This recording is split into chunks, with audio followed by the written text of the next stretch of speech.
It makes sense that Big Ant Studios has stepped away from the Don Bradman license in favour of partnering with the current Australian and English cricket boards for its latest cricket game.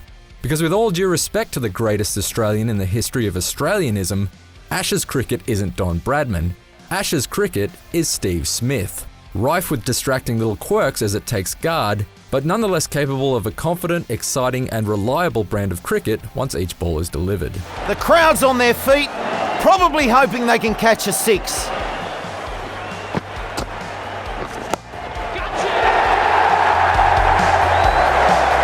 Off the bat and over the rope. Big Ant's latest just feels right in the hands. The divisive analog stick-based controls of the Bradman games return in Ashes cricket, but this time they're entirely optional. Instead, Ashes cricket defaults to a more traditional button-based setup that makes the game much easier to pick up and less laborious to play, without sacrificing any of the finer inputs found in the previous method. Further enhancing the batting side of things is the way the substantially improved shot animations work in tandem with the eminently reliable ball physics. There's a seamlessness at the point where the animation of a batsman's stroke intersects with a delivery that holds up well even under slow-mo scrutiny, as batsmen actually step and plant their feet rather than artificially glide into position as with cricket games of old. With such responsive controls and players that actually feel grounded within the world, I felt better rewarded for playing the right stroke at the right time, and conversely I rarely felt my dismissals were contrived by a random chance algorithm. The AI is also noticeably smarter in Ashes cricket than before, especially in the way it proactively adjusts its fields to cut off your favourite shots and try and force you into making a mistake. What?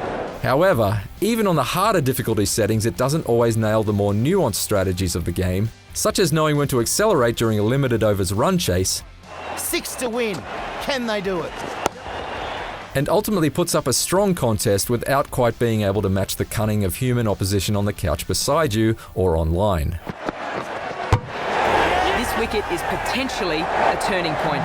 While the players might not quite be able to think like humans, they certainly look a lot more like them, at least in terms of the fully licensed men's and women's Ashes squads.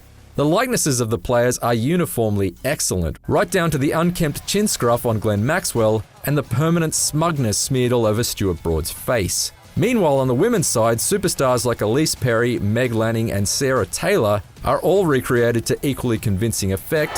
Shouts all round. And it's a treat to take these teams through the full calendar of fixtures for the current men's and women's Ashes series.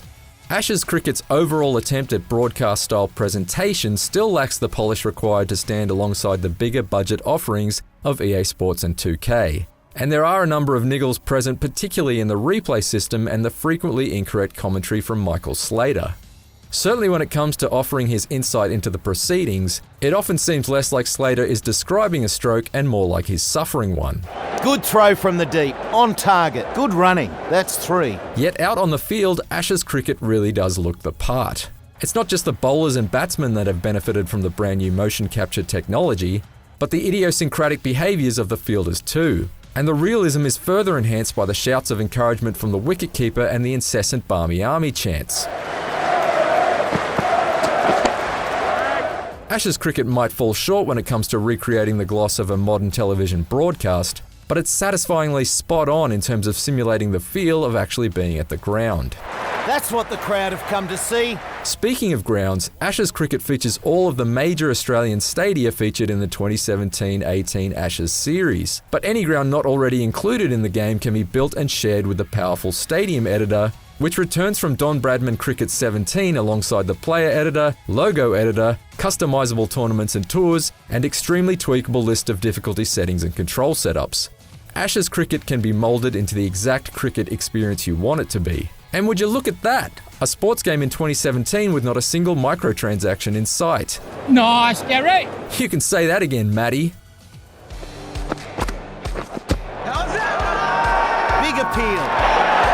This is a big wicket. Like an 80 overs old Duke's ball, Ashes cricket may be a little rough around the seams, yet it still manages to impress where it counts the most, out in the middle. There has never been a cricket game this approachable, fully featured or fun, and the inclusion of licensed Ashes squads and stadia is just the icing on what is already an exceedingly customizable cricket cake. With a bit more shine on it via future patches and community-created content, it could be well and truly amazing. But even as it stands, Ashes cricket is the best video game representation of the sport to date. For more sports game reviews, check out our verdicts on NBA 2K18, Madden NFL 18, and FIFA 18. Bowled! Out! The last wicket to fall. A gorgeous delivery to wrap it all up in this innings.